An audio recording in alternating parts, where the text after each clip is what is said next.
Hi, my name's Amy.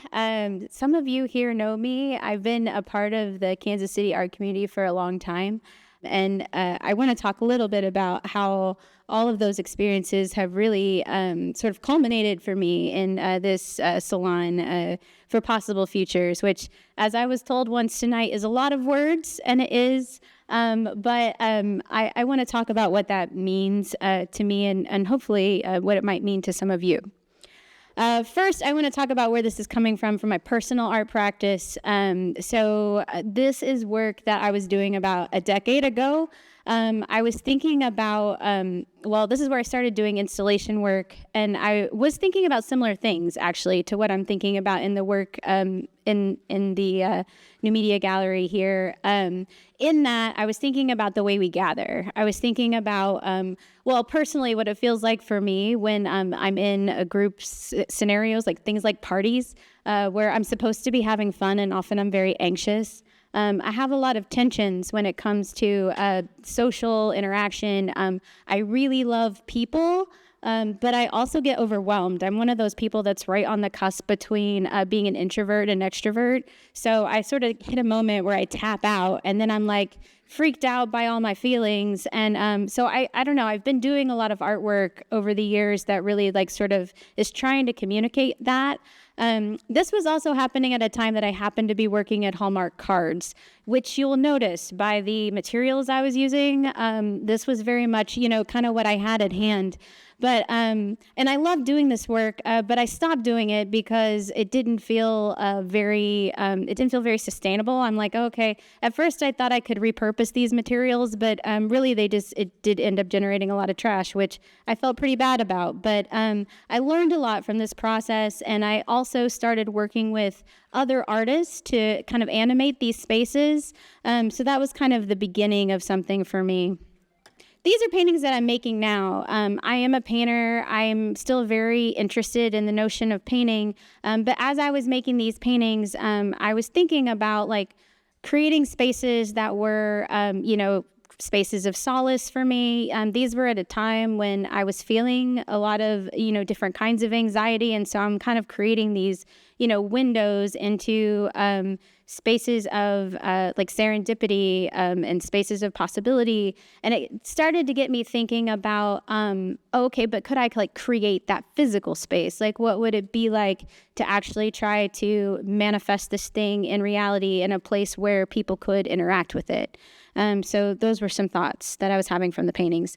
I want to talk a little bit about my experiences as somebody who is organizing artists. There are a number of people in this room right now, Misha, Corey, I saw Caitlin, who, I don't know, is Caleb here? I'm like looking around, who were part of Plug Projects when we started. And Plug was an artist-run collective, or is still, it's just not called Plug Projects anymore. Now it's Plug Gallery, and it's run by other people. But when we started this, it was as much about community as it was about the art. We did a lot of programming. We did a lot of bringing people together. And what I learned from that is that I'm like, this is actually just as important to me as the art itself and the exhibits. And it was really different for me what happened when artists came together in dialogue and in conversation. And I just knew like that's something that I'm going to always want in my life. I'm always going to want to be a part of that. And I'm always going to want to be helping to make that possible for other people and generate spaces where that is happening. About 10 years ago, I left Plug, which was a volunteer thing. It was not a real job. Most artist-run spaces are not real jobs.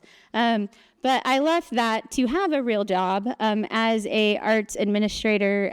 It started as artistic director at Charlotte Street, and then became executive director.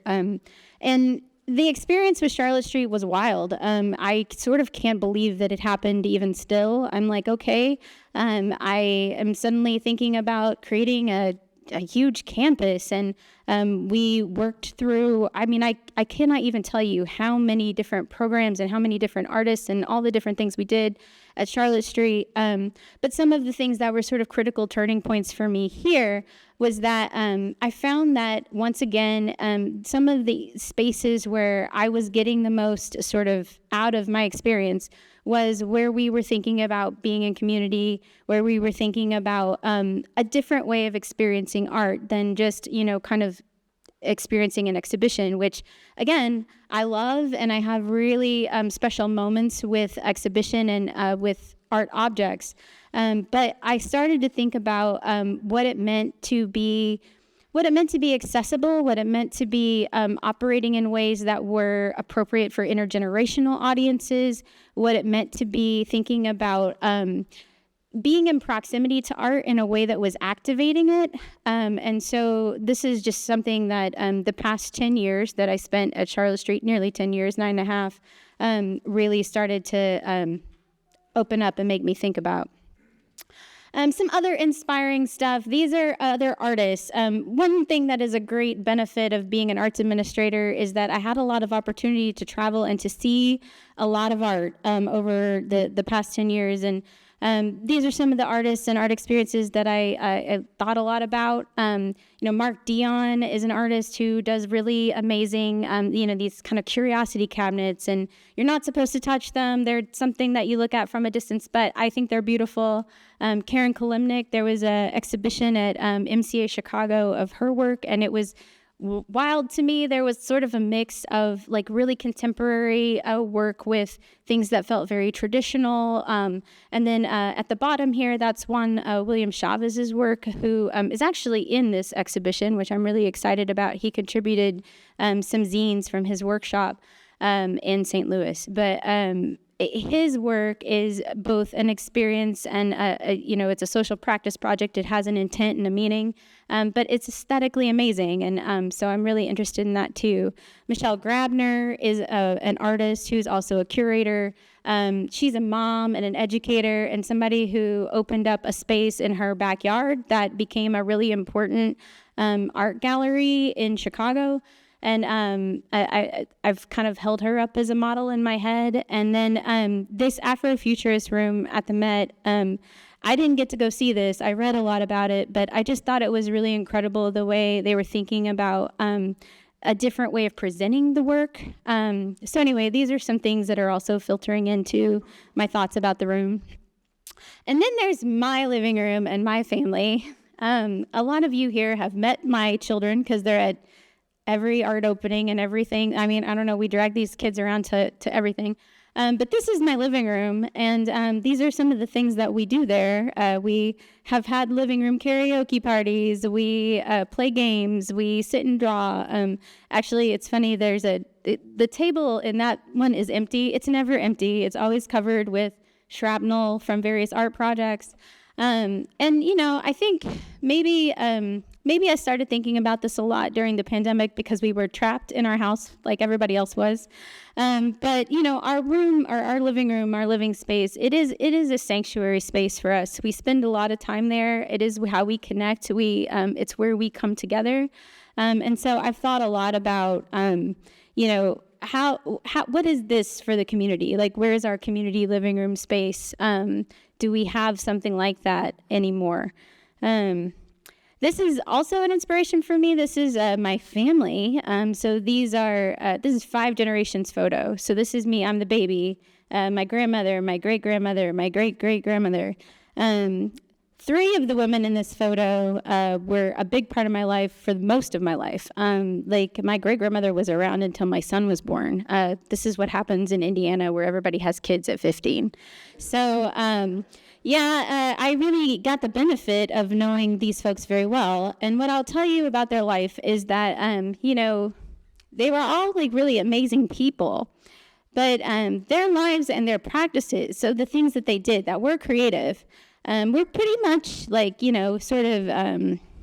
were, I don't want to say dismissed, but they were not valued in the way that art is valued, right? So one of these people is a hairdresser. One of these people was a homemaker. One of them had like 5 cereal businesses that were like a flower shop and a video store and an organic herb farm, and it was just a series of like being this creative person in this small town and trying to find a way to make that make sense. So I'm thinking a lot about the way that certain art practices are appreciated, certain practices of being are appreciated, and others are not.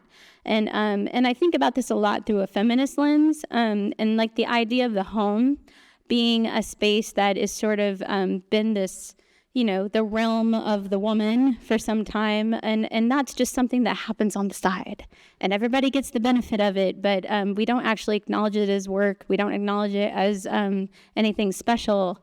So I wanted to think about that and acknowledge that as well. I mentioned that I worked at Hallmark. So one of the things that I learned at Hallmark, or well, actually at American Greetings before I worked at Hallmark, was how to do repeat design. I was designing wrapping paper, but I have like kind of cantilevered that into my art practice. And so now I am designing so I designed the elements in this room that are like the wallpaper, the upholstery fabric that is on the chairs that you'll see. So like, what this has meant is that I can imbue it with meaning. I can, use symbols of healing and rebirth, and like the ideas that I have for this room, they're all sort of melted into these designs. I won't get into the nitty gritty about it because it'd take a while, but just know that it's intentional.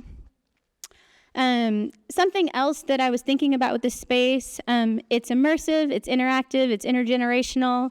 I really want to encourage people to be curious, to touch things, to sit on the furniture, get comfortable, play, read, contribute. It's a collaborative space, and it's a space where we all have these kind of separate journeys, and your journey with the space and my journey with the space and they're all going to be different, but there's going to be points of intersection and there's going to be points of discovery. And it's my hope, and actually like this space has only kind of been open-ish for 2 days, but I have had like the pleasure of seeing so many people like engage very like earnestly in it, and it is so rewarding. So I just want to continue to encourage people to do that. If you open up the drawers, you'll find things. So there's little gameplay things, and there's a blanket that you can mend. Honestly, I can't even go on to talk about all the drawers. There's a lot of them, but there's a way for you to discover all these different ways to interact with the space, and actually to invent ways of interacting with the space yourself. There are prompts, there are suggestions, but there's a lot of like self-guided activity in the room. Each of the cabinets were sort of treated as like a toolkit for the room. So I would talk about the Salon like the Salon is my anti-bunker. So if we're in the apocalypse at the end of the world, and a bunker is a place where you go to hoard resources and be scared, then the anti-bunker is a place where you go to meet with other people and to gather and to come up with ideas for how you move forward. So, but the cabinets that are here, they're curiosity cabinets, and they're themed with these themes: sustainability, community, histories, and magic. And each of those themes were sort of like what I feel are the anchors that we need for this future that we're trying to build, right? So, and then I have this caveat, like I'm not an expert in any of this, and being an expert is not actually the idea. I'm not trying to tell you anything. What I'm trying to do is give you tools and prompts for you to build your own, right? So the idea is creating a space of curiosity, growth, and meaningful exchange. And then I just also, I want people to know that these cabinets, they're kind of massive. I think they're amazing, but they were built by Kevin Wilson, which is also known as Smiley Projects.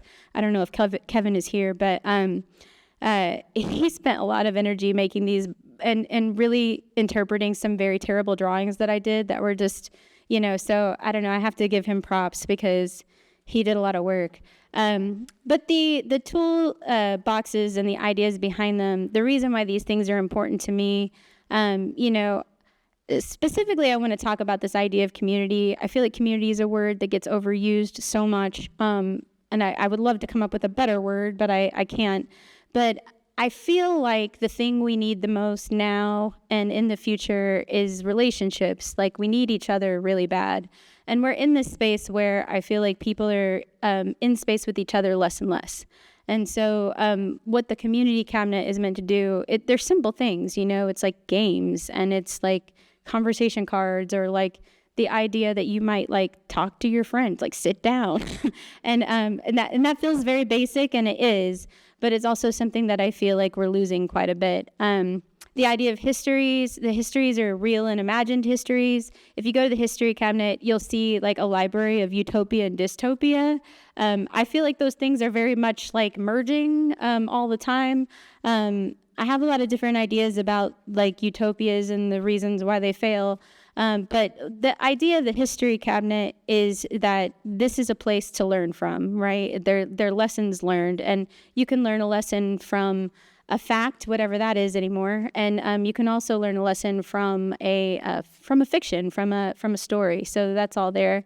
And then the idea of magic, some people might be weirded out by the magic cabinet, but like what that is to me is it's about power. Like, it's about a space where the power is in your hands and you are able to manifest these things. And I wanted there to be a space for that in the room. So, and then sustainability is the thing that, frankly, I know the least about. And I put it there because I feel like for me, it's the growth space. It's the thing I need to do better. So this is a space of learning from each other. And in that cabinet, there's a lot of work that hopefully I'm learning from other people, and we can learn together. So I mentioned that there's a lot of other people involved in this. A lot of them are in this room. You might hate me for this, but if you could stand up, if your name is on this, or like wave, please. Okay, yeah, Aaliyah, Kevin, yay. Okay, there's Patricia, yeah. So this is a list of people that contributed objects to the space, that are running programs in the space, that built things that are in the space. So like everything from like the pillows that you sit on the floor, like Patricia made those. And so I want people to know, like, this is about like the magic of artists, and the way that like artists made things and people made things can really like impact and make a difference, and they have a different kind of character and a different kind of afterlife. So anyway, there are a lot of artists that were a part of this, and some of them are people that maybe they made something like a flower pot, and maybe that wouldn't typically be in a museum exhibition, like with a flower in it. But I think it would be in your life, and it could be in your life. And I think I'm trying to demonstrate the ways that art can be accessible and a part of your life that maybe are a little less daunting. These are some examples of some of the things that are in the cabinets that were done by other people. Sophia and Laura Cardogan, who are from Minneapolis, made these really amazing, they call them wax charms. They're all candles that they made with like sort of for different like made up milestones. And then Kevin Demery has an entire shelf that's a diorama. Miga Opazo, so these mushrooms, I'd like to explain what they are, because when you see them, it'll be a little like, what? But this is a sustainability solution, because what it is there's fabric waste that is on the bottom, and then it's oyster mushrooms that are like consuming the waste. So it's like an ecosystem, and it's a way to, destroy this waste that we have. She's actually working with like scientists at Stanford to figure out if this is something that can turn into something else. Adams Puryear made this chess set, but he also made there's an installation in the histories cabinet on the top shelf, and also the lamps that are there. And then Sally Paul made this block game, which is really fun. I've already seen kids playing with that, and it's really delightful. Chiara No made these, they're kind of these bells that are part of the magic cabinet.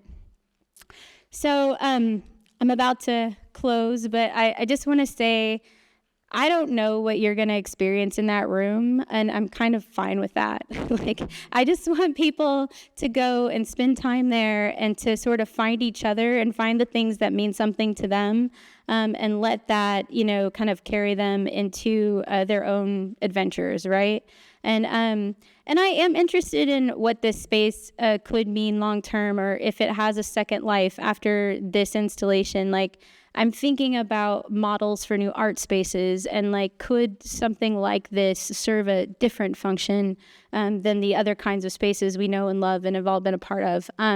So anyway, I'll be in that room. I'll be happy to talk. The other artists that are here, I'm volunteering them to talk. Sorry, guys. And I don't know. I hope you go and you spend time in this space and you come back to it. And please participate. There's lots of prompts. There's little like strips of label tape that'll tell you, touch this, play this. And, I hope that you feel comfortable doing that. And so I'm going to sit down now and invite Basil up. And I'm so excited. I just have to tell you, I've known Basil's work for a while, and I love it. And I'm so thrilled to be here at the same time as you. So hurrah! And I'll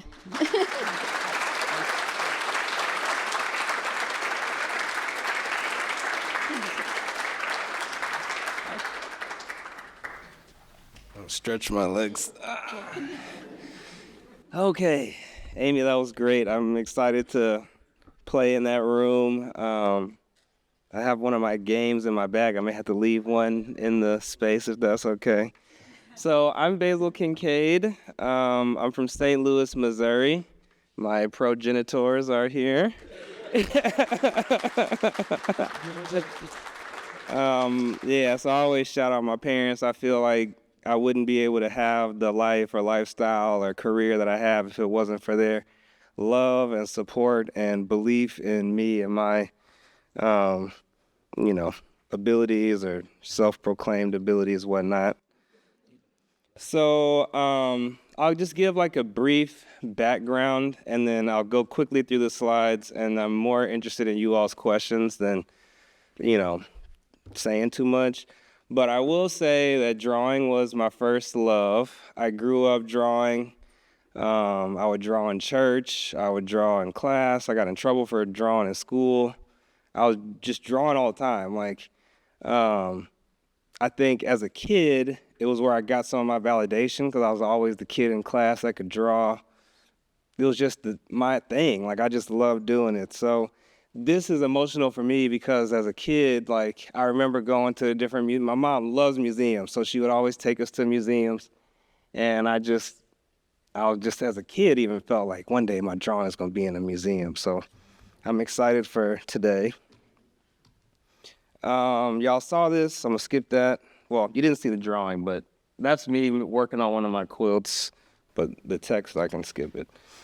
I don't know if you've seen the exhibition yet or not, so you can see it after. But pen and pencil, oil pastel, those are all crayons. Those are always my favorites. And so those are what you will see in the space. One of my high school art teachers, Angela Knight, she really encouraged me to work in ink because I was in high school too maybe concerned with what I thought were mistakes and correcting them. And she was like, put the pencil down for a little while, draw with these pens, and it really helped me find my confidence. So that first wall is kind of dedicated to pen.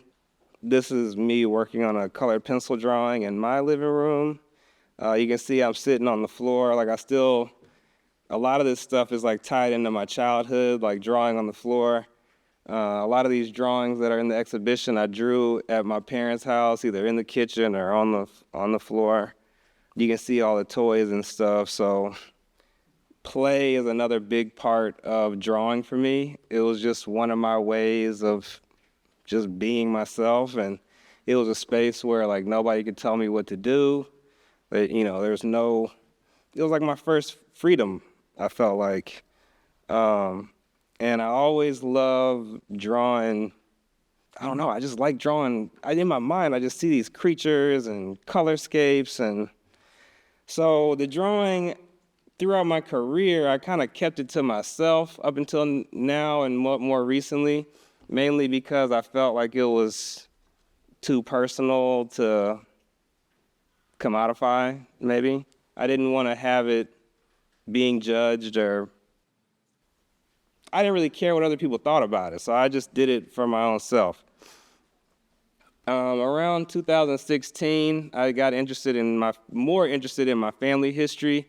That was when I decided to like shift my center from the art world to my family.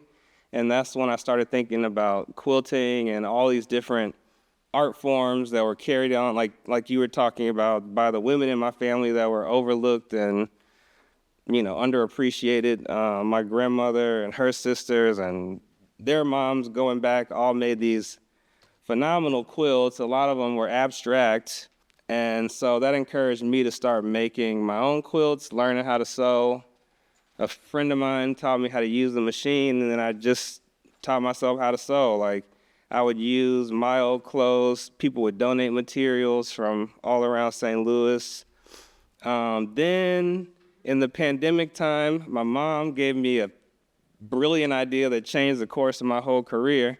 I also made collages. That was like in the beginning of my career, selling prints of my collages was like my main, I don't want to say hustle, but it was my main, it was how I made my money and supported myself. And I always loved collages too. And me and my mom talk about art a lot. She's into art. Now my dad is getting more into art too. But she said, have you ever taken your quilts, the abstract quilts, but then cut them like you do your collage and layer them up like that? And I said, stop right there. I got to get off the phone. I got to cut you off right there. It was like a lightning bolt went off in my head. And that sparked a major shift, not only in like the expression of my work, but in the way that I work. Because all through my childhood, she would give me ideas, and I would reject all of them. Like, if it was one of her ideas, like, I felt like, how can I do somebody else's idea and still express my own freedom? And so I would just immediately reject them. But this was like God giving me a lesson that, like, other people have good ideas too. And sometimes the art is more about, going to your piece about community, it's more about our collective capacity for impact than me doing something all by myself and saying I did it all by myself. So from the last, basically, because I was like really the end of 2019, the last like 6 years or so was me going deeper and deeper down the rabbit hole on this idea that my mom gave me, but then expressing it my own way. This is one of those quilts, and this one is like inspired by my parents' love story, even though it doesn't look representationally like them. But it's like this dance and exchange offering to each other. This is another one. A lot of the quilts have to do with like spiritual protection, like these layers of compound energy. Like this one I think about is like a group of people praying, and like just the manifestive capacity of like group energy. There's often these forms, like the one in the sky shooting the Kamehameha. There's like these forms that are like protective. A lot of the like sensations around monstrosity, like these monsters that you may see, it's an embroidery coming up, but it's tying into this idea. A lot of these ideas around monstrosity have to do with our nature of perception, like the way we cast our subconscious onto other people without knowing them or who they are. I like the idea of having some spirits on my side that can go to battle, that may need to not be pretty, like it could get ugly, and they know how to deal with that environment. So I like thinking about this myriad of protective energy. Like there's some people each person has a supportive role that's helping you become who you are over time. Then recently I started doing these abstract embroideries. These also started from my drawings. I'll do drawings. And normally on the computer, I just document my work. But I don't know. I started tinkering with digitally painting into my drawings, and then it got me thinking about like this cycle of digital and physical and spiritual technologies that are a part of our everyday life. Like the way we live now, it's hard to think about ourselves totally separated from technology. Flowers were always like a guiding inspiration for me. As a kid, I would sit in the yard and I could draw weeds or flowers.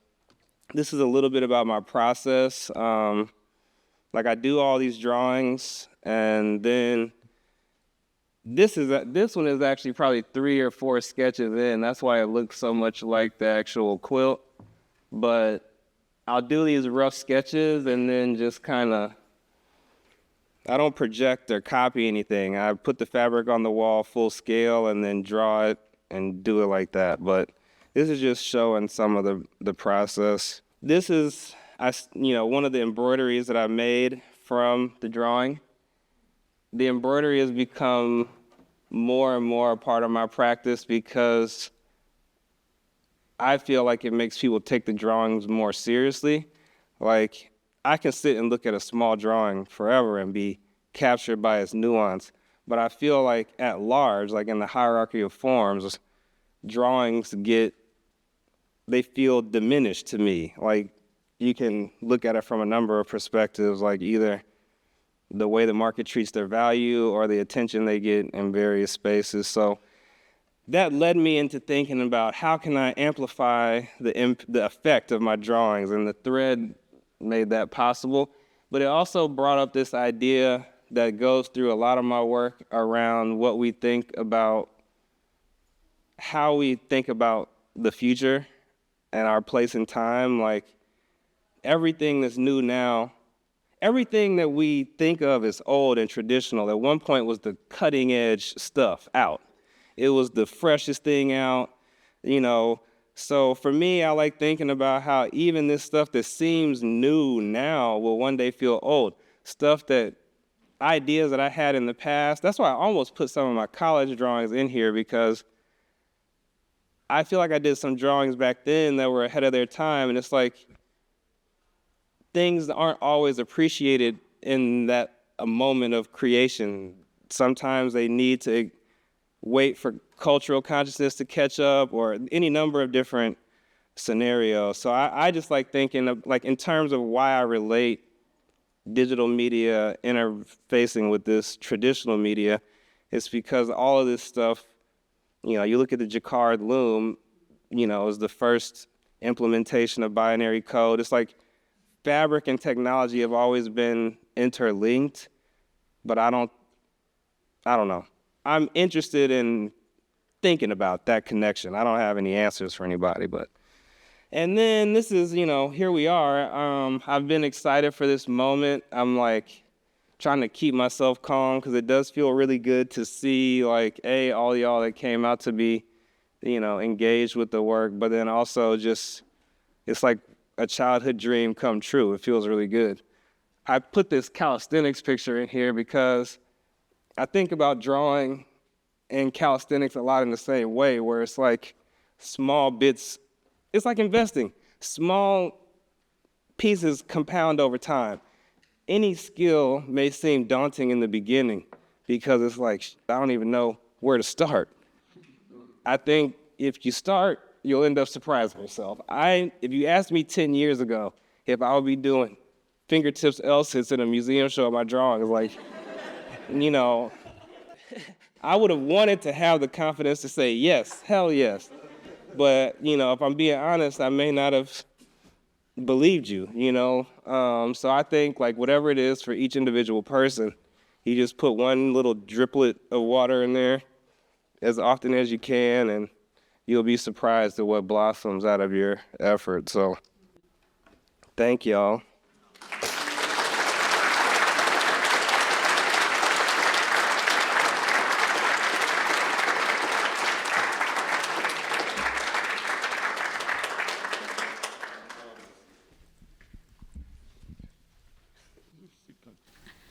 Don't be shy. Here we go. First question. So as an artist, I think a lot about the feeling of paper under my hand, or the strain of steel metal that doesn't want to be bent, or thread between my fingers. And I think both of you illustrate such an interesting tactility to your work. When you're making art, how important is tactility to you? You want to go first, or do you want me to go? You go. I'm a very sensory person. Um, so, and also I think part of art is for it to be fun. I think, it can take on other meaning and impact later, but in the moment, I really like to feel good while I'm doing it.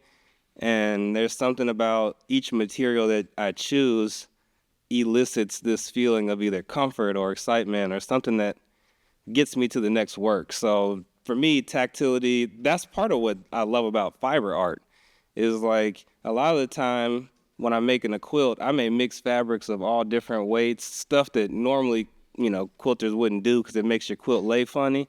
But it's like the feeling of those materials in your hand is important to me. So from, directly to your question, tactility is very important to my practice. That's part of the fun of it. Yeah, and I think particularly in this work, like in the salon, like the touching part is super important. It's about engagement, like it's about connecting, not just with like the stuff in the room, but like with the artists and the people that made it, and with other people that might be in the room with you. But there's also like something about I don't know, like I think we've been sort of trained. And there's reasons for this. Like, I'm not trying to downplay why this is, but, when you're in an art space, there's distance and there's a preciousness to the objects, and you have to like be apart from it. And in this space, in this work, like being with it was like paramount. So yeah, I think in that way, tactility, and there's like, you open up a drawer and you put your hand in the buttons, and like there's something visceral about those things that brings a little bit of joy that I think is like much needed. So yeah.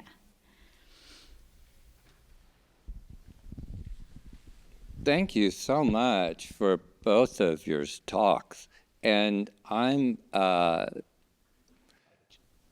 inspired to ask if this is a question, because the Salon of the future and your comments about the incremental nature of change and growth and development, and kind of this, that somehow that links to healing, and how the leap of faith, right? That this, both of you capture this sense of growth and development and change, which is healing and brings us all together.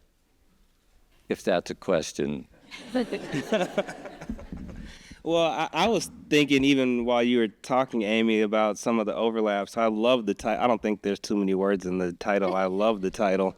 One thing that my dad and my brother talk about a lot is that before a new future can manifest, you have to imagine it. You have to take time envisioning it and believing in that vision. So, this is a statement, I guess, but I love the way that you're tackling that. Like, we're able to think about future possibilities, and I think that's why it's so cool that every artist is given like a different seed that they bring to the world. Like, I love your way of engaging with these ideas, and it's cool to be here together and able to talk about the overlap in our different approaches. Yeah, when you were talking about, I don't know, just like the nature of like an artist's work, and like thinking about, oh, if you had asked me 10 years ago if I would be doing these things, I would not have felt like that was possible. Like, I really relate to that. I'm like, my God, like I was thinking about the way things were when I was making the work at the beginning of that slideshow, and I'm like, this was not a future I thought was possible at all, And so I think I get like weird and misty and woo woo about like, hey, actually sometimes just saying out loud the things you want to happen, Yes. like it's about connecting people to those ideas, and it's actually other people that help make them happen. Yeah. But I don't know. I really related to those things you were saying, and yeah, I don't know. I feel a lot of synchronicity there for sure. I have more of a comment than a question. I'll try to phrase it as best I can. But I think the biggest intersection of the work between you two that I see is the influence of the family unit. And I think it's interesting in the social era that we're in right now, that we've trained as Americans to visually look at the differences in people and make assumptions. So I guess my question would be, do you guys find any deeper connections or intersections within your work now that it's installed in the same gallery? I mean, I find your work really encouraging. I feel like I would like to see play become a more active part of daily life, especially for adults. I feel like over time we like either forget to play or like stop making time for it or think of it as unimportant. And I love how you're contextualizing play as fine art. Like I think about playing at like the performative capacity of it. Like when you play a game, a board game, different parts of people's personality come out that they may normally keep tucked in. And I love that. So in terms of other connections, I think it's cool that like you're bringing this thing that's deeply important to me, that's kind of kept separate from the art world, into this space and like putting it in people's face like that. I think it's also, in terms of overlaps between our work, just working through a number of mediums and letting ideas come out the way they come out, I think is important. So it's always encouraging to see another artist fluidly working through. I need you to teach me about that upholstery fabric making. Yeah. We're about to have more overlaps. Yes. I love this. Yeah, no, like when you were talking about the family and quilting and like all those things, I mean, I didn't even go into, I was like talking about my mom's side of the family, my dad's side of the family with quilters, and like there's a quilt from my grandmother in the salon that like people can mend because it's falling apart. And I don't know, like I connected that so much. And like, I don't know, the fact that your family is here makes me want to cry. I'm like, this is amazing. So I don't know. I think that there's something like deeply endearing about your honest approach to your work. And I hope I have that in my work. But it's the thing about your work that I connect to, and that I don't know. I'm like, you have so many different bodies of work and iterations of work, and there's a lot that he didn't even show. And and I'm like, every time it feels like this kind of revelation, but it's always like very authentic. And I don't know, I think that there's like the obsessive passion, you know, the like, I'm just gonna chase this down and see where it goes. Yes. And I don't know, I relate to that too. But I think too, like to that point, I think as we grow as artists, I become more comfortable or more confident sharing other parts of my being with the public. You know, I think it is I think Joanne was talking about the vulnerability component of it all when you're being an artist. You know, all of this stuff, it means a lot to us. Like, it seems like objects and activations and whatnot, but it's like deep parts of our heart and soul and the way that we understand ourselves in reality. So for me, like, each time I'm able to feel comfortable sharing another medium, it's like a new level in a video game where you get your new stats you can apply, and you get more charisma points and embroidery unlocked. Yeah, exactly. Your skill tree, widens. Hi, you've both mentioned about getting started. You couldn't imagine 10 years ago you'd be where you are. For someone who perhaps wants to get started in art, what do you think is the most effective way to learn the technique that you've demonstrated, like in the careful crafting of the quilts and stuff? Do you suggest formal classes, college classes, community workshops, or what do you find most effective? Okay, can I go? For me, I think is just make a ton of mistakes. And I think, the great thing I think about like one of the best parts of being a visual artist is that we get to toil basically in secret. If you're a comedian, you have to be failing in public every night until you come up with a good 5 minutes. Like, for us, we can make a million mistakes. So like for me, I think it's good if you have free time, allocate your free time to the thing that you believe you want to get good at. And the more you practice, before you know it, you'll be surprising yourself. All of the breakthroughs come in the moment. Like, I think there's value in formal education for sure. I don't want that to be taken like that. And I think there's some techniques, I don't know what medium you're interested in, but there's some techniques that are easier to have access to when, an institution has facilities and supplies and, open hours where you can be tinkering. But for me, as a kid, that's why I love drawing, because you can do it anywhere with anything. Like, you could take a wet stick and draw on the ground, like you can pick mediums that erase all your excuses for why you don't have time to do it.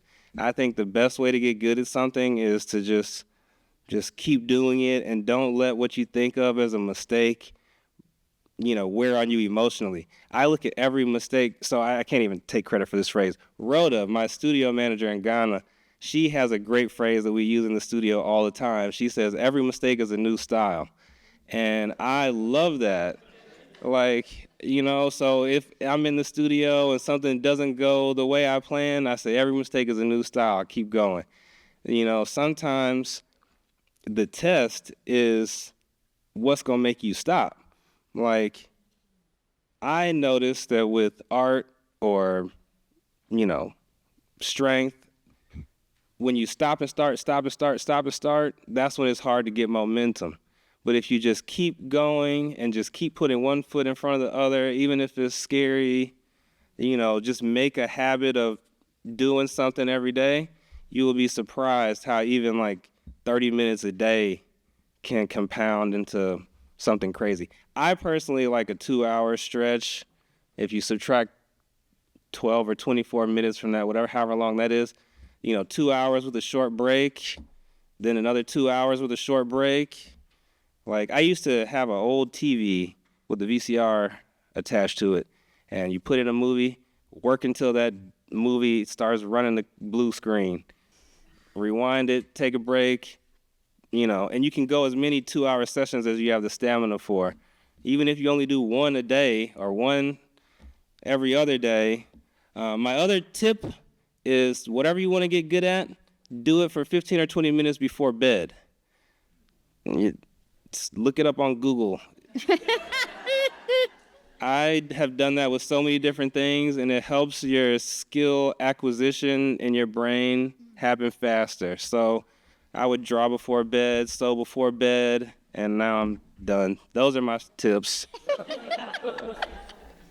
Uh, Yeah. Oh. Yeah. oh, I think I would echo the make the thing, keep doing the thing. Like, if art's the thing you want to do, make art, like make a lot of art, and don't worry about what other people say about it. I mean, I teach art now, which is something I've been doing for 5 minutes. But I think it's something that I talk to the students about is like, people get freaked out about critique. And it's like, don't freak out about critique. Just like listen for the things that resonate. You can discard the things that don't. I actually don't care if I said them or if somebody else says them. Like, I think, but there are things that people will say that like sort of, it's like, oh, okay, that sends me in a different direction, or that, and whether you get that in a formal classroom or you get that in a peer group or there are things in my life that I do now that I learned in formal education. And there's a lot of things in my life that I never was educated for at all. I have a BFA in illustration.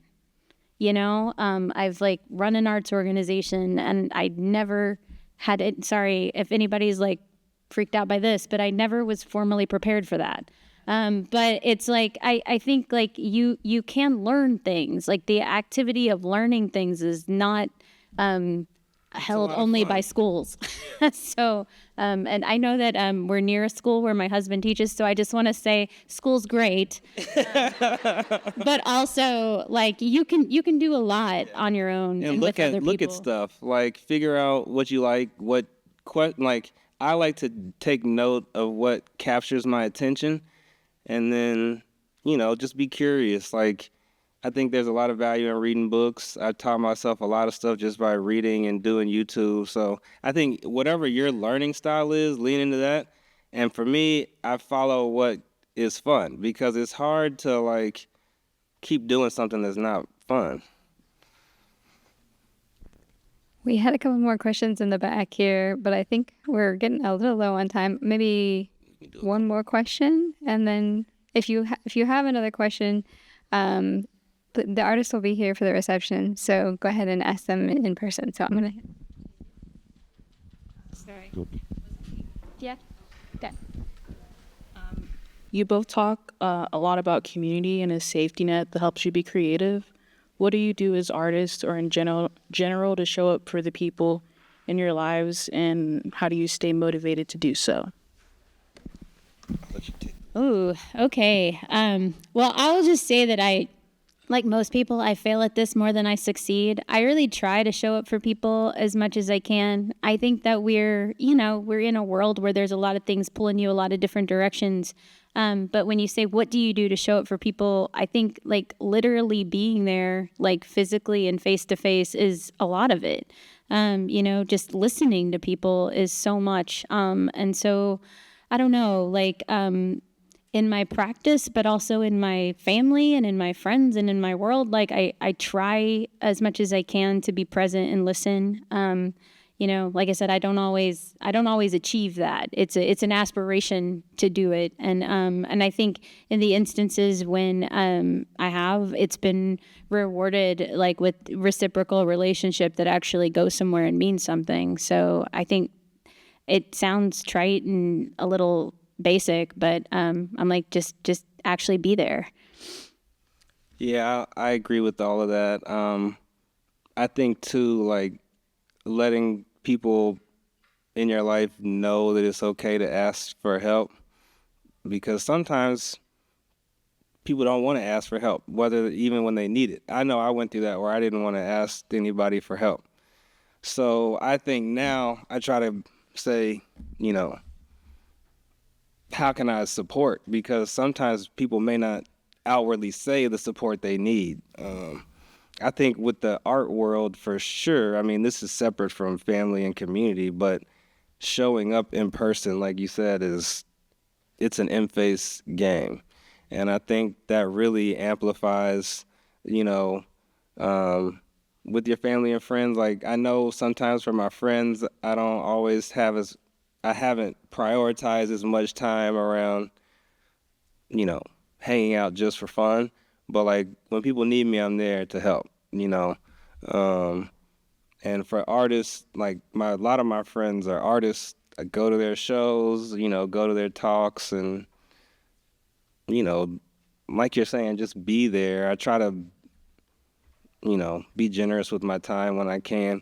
I know sometimes it's tough just by nature of how much time it takes to make these slow craft type works. But yeah, I think when it's like high impact time to show up, and a lot of it has to do with intuition. Like, I think it's a lot about trusting your feelings too. Sometimes the spirit may put a friend on your mind that you haven't talked to in a while.